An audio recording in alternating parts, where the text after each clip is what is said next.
Dr. Shehu Ahmad Isah Barden Gusau, wakilin ganin an taimaki talakawa ko da mulki ko babu mulki. Barden Gusau ya kasance aljannar bayan Allah ta hanyoyi daban-daban. Ko da yaushe mafarkinsa ta yaya zai taimaki talakawa. Barden Gusau ya kasance aljannar bayan Allah ta hanyoyi daban-daban.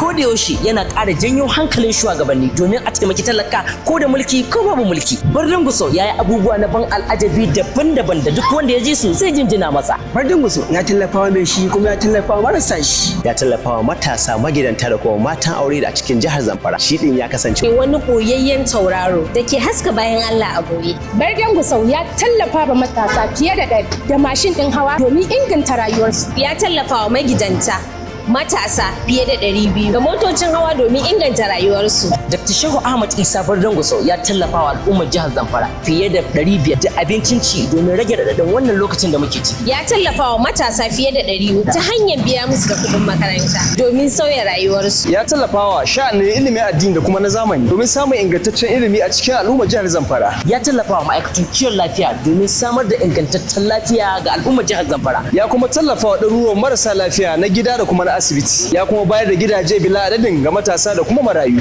Bayan Allah wannan aiki duk mutum ɗaya ne ya shi. Ya muke tunani ba mu mulki a hannunsa idan ya karɓi mulki abin da zai yi sai ya fi haka. Mu yi ƙoƙari mu yi cak domin mu ga mun tabbatar da Dr. Shehu Ahmad Isah Barden Gusau a matsayin sanata mai wakiltar Zamfara ta tsakiya. Abin da zai yi na tabbata sai ya fi haka. A zaɓen shekara ta 2027. Muna roƙon Allah ya tabbatar da kai a matsayin sanata mai wakiltar Zamfara ta tsakiya domin mu more roman demokuraɗiyya.